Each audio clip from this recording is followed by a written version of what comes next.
Yeah, certainly after the two meat books, like after reading The Sacred Cow in particular, and then of course Carnivore Code too. But I remember after reading The Sacred Cow, I went from, a place of like, look, everyone does their diet, it's none of my business. And I still am mostly there, but certainly with the information that's in those books, anyone who I love who is vegan, I am genuinely concerned for. Like, I think that you can get benefit from a vegan diet as any sort of conscious, intentional choice with dietary change can bring. You're probably going to lose weight. You're probably going to feel better, especially if you're being more like pure and like cutting out all the bullshit and really focusing on those vegetables. But in terms of the long-term detrimental effects of these diets, apparently, and here's the really pernicious thing about the reality of long-term negative effects of a vegan diet is they don't necessarily manifest themselves in bad blood work or bad physical physique, other than nuanced things. Maybe your skin is not doing so great, and the areas maybe where you have lost weight, maybe the skin hasn't tightened up so much, little nuanced things. But where it really suffers, and it's not measurable from really going to a physician regularly, is the brain. Yeah. It really, your brain, from not getting the proper protein and bioavailable micronutrients, particularly those B vitamins and whatnot, brain, you suffer cognitively, and it manifests emotionally. So a lot of anxiety and depression, although there is this whole thing about the story, there is obviously a physiological element and an element of not getting enough sleep and not getting the proper nutrition. Yeah. And a lot of people that are experiencing these really shaky and unstable emotional states that are kind of just perpetual, like a very anxious person, it could very much be just an issue of malnutrition. Yeah. Not being properly satiated. Yeah. I mean, you make an interesting point here about just all of the different studies about how detrimental the vegan diet can be to the human body in more ways than one. And I had a friend, I look up to him a lot for holistic health advice. He is a Hippocrates health educator down in Boca Raton, Florida.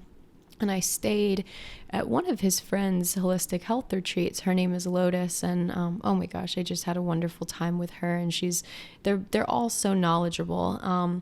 But again, about, embracing the unknown and trying different things and being open to trying different things.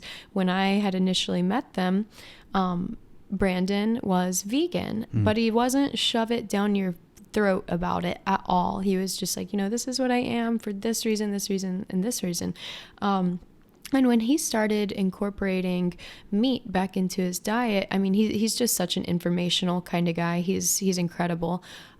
He started sending me all of these different studies. He's like, I know that like you dabble in veganism a little bit, but I want to send these over to you. I've started incorporating meat back, and I'm just as a Hippocrates health educator, I'm just very passionate about educating everyone on what I'm finding and stuff. So I'm always interested and down to hear any new information, new and networthy information anybody has for me.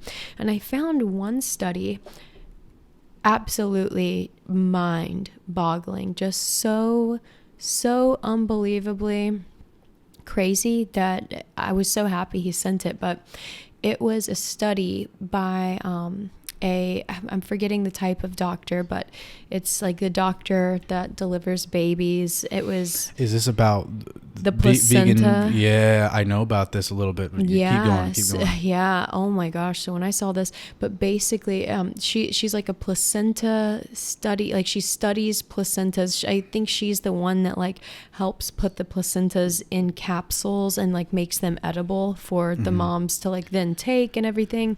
And she said that she tells all of her clients, she's like, if you want to do veganism, that is fine, but don't do it while you're pregnant, because the placentas look exactly like the one, or like look exactly like the ones of people that have been smoking for a decade. They're black. They look like they have tar on them. And I was just like, my God. I think there's some countries, and I can't remember if it's one or the other or if it's both, but I think there's a number of countries where it is illegal to either be on a vegan diet when you are pregnant, or it's illegal to give your children a vegan diet up to a certain age. Because there's been cases where it's like giving it to the child, like babies have died from it. Yeah. Oh my gosh. Yeah. It's so crazy when you think about that. I mean, the more you know, right? So I'm happy to be where I'm at in my health journey and everything right now, because I definitely, I agree with you. The vegan lifestyle was not sustainable for me. I didn't feel very great on it, and what it was driving me to do was to eat more carbs, and more carbs is typically gluten, more sugar. It's extremely hard, especially when life is on the go, to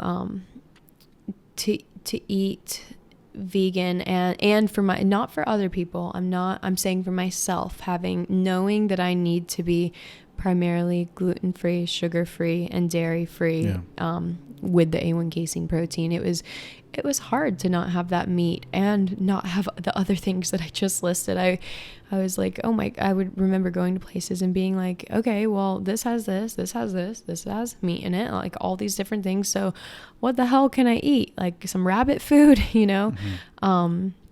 But yeah, so I'm happy with where I'm at, and I definitely am going to look into those books, and I cannot wait to dive into those studies there, especially about the toxic plants, because as I said, I think a lot of people will be really excited, like, yes, not as much emphasis on vegetables, but for me, oh my gosh, I love vegetables. I love the way they taste, so I really hope I'm not eating toxic ones. Yeah.